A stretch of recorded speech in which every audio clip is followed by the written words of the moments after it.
Placement of choledochal stent. The physician inserts a stent into the bile duct.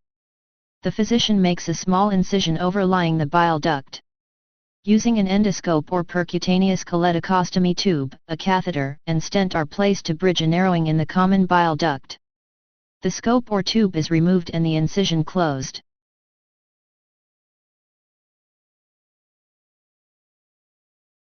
Placement of vein patch or cuff at distal anastomosis of bypass graft, synthetic conduit. The physician harvests the vein to be used for the vein patch from a previously chosen site. The vein patch is positioned and anastomosed between the distal portion of the synthetic vein graft and the native artery, end-to-end, or side-to-end. The physician returns to the bypass graft surgery having performed this additional procedure.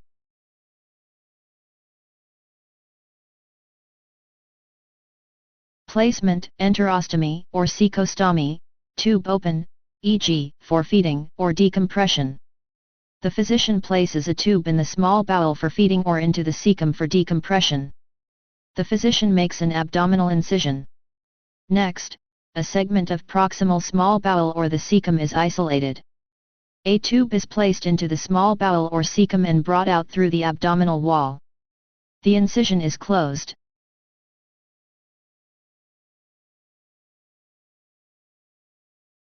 Transperineal placement of needles or catheters into prostate for interstitial radioelement application, with or without cystoscopy.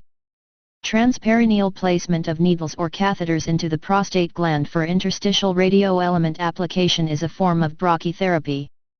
Brachytherapy is the application of radioactive isotopes for internal radiation. Radioactive material is encapsulated for interstitial implantation into the prostate tissue.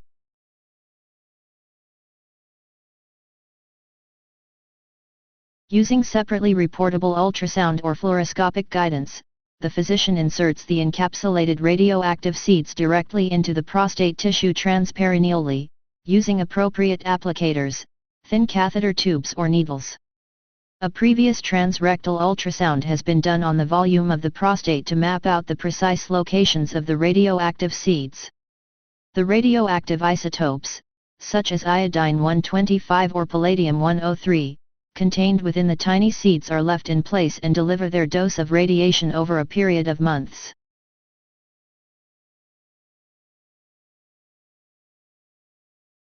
They do not cause any harm after they have become inert.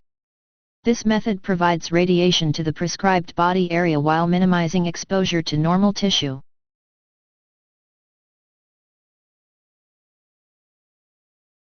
Placement of interstitial device, S, for radiation therapy guidance, e.g., fiducial markers, dosimeter, prostrate, via needle, any approach, single or multiple.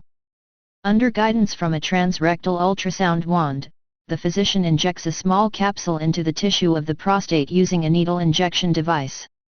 The capsule allows for precision in targeting radiation and/or for measuring the radiation doses received.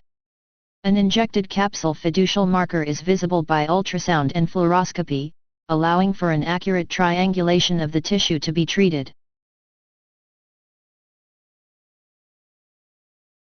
An injected capsule dosimeter relays radiation dose information so that the clinical team can monitor for any deviation between the radiation plan and the actual radiation received by the patient.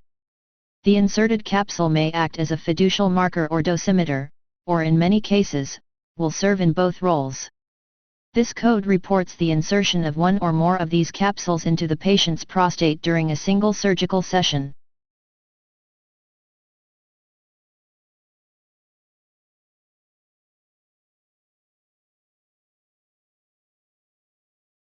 Placement of seton. The physician makes an incision in the anal opening. A suture is passed and the seton is securely tied using a rubber band, or similar technique. A nylon suture is threaded around the sphincter and tied loosely. An elastic band is secured to the suture and a safety pin is attached. The pin is taped to the patient's thigh and the patient is instructed to adjust the amount of pull to produce minimal discomfort until the seton cuts through.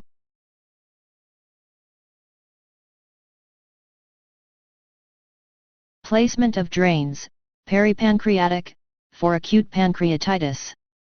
The physician places peripancreatic drains for pancreatitis and performs cholecystostomy, gastrostomy, and jejunostomy. The physician makes an abdominal incision. The pancreas is exposed, necrotic pancreatic tissue may be debrided and drains are placed around the pancreas. The gallbladder is identified and a tube is sutured into the gallbladder and brought out through the abdominal wall.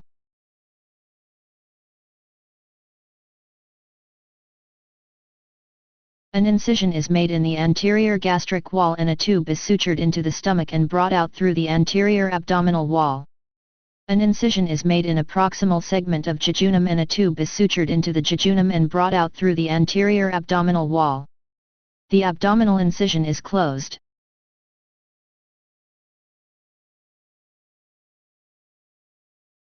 Placement of drains, peripancreatic, for acute pancreatitis, with cholecystostomy, gastrostomy, and jejunostomy. The physician makes an upper transverse abdominal incision. The transverse colon and small intestines are retracted to reveal the underlying pancreas. Necrotic pancreatic tissue may be resected. Drains are placed circumferentially around the pancreas. The anterior gastric wall is incised and a drainage tube is inserted, sutured secure, and anchored through the abdominal wall.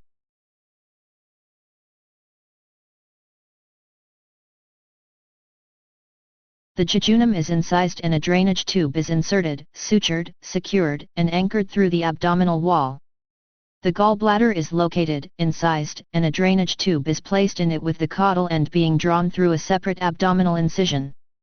The upper transverse abdominal incision is closed with sutures.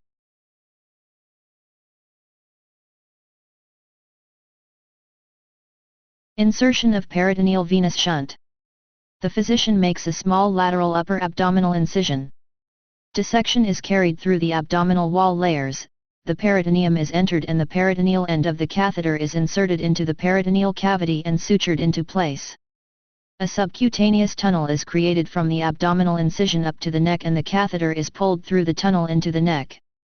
A counter incision is made in the neck over the internal jugular vein and the venous end of the catheter is inserted into the jugular vein.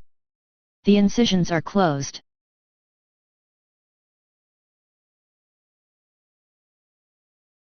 Revision of peritoneal venous shunt. The physician may remove the shunt by incisions over the venous and peritoneal insertion sites with a subcutaneous tunnel is created from the abdominal incision up to the neck and the catheter is pulled through the tunnel into the neck.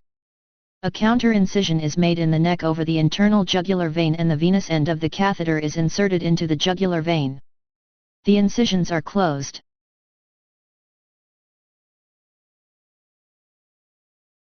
Placement of needle for intraosseous infusion. The physician inserts a hollow needle through the skin and through the muscle tissue to puncture the bone marrow cavity, usually in the tibia or femur, of a patient whose vessels otherwise seem inaccessible. This needle is used as a method of infusing fluids into the blood vessels in the bone marrow.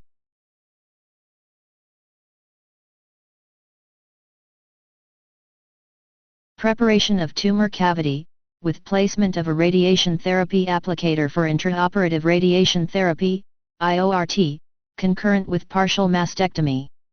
Intraoperative radiation therapy, IORT, is an intensive radiation treatment that's administered during surgery.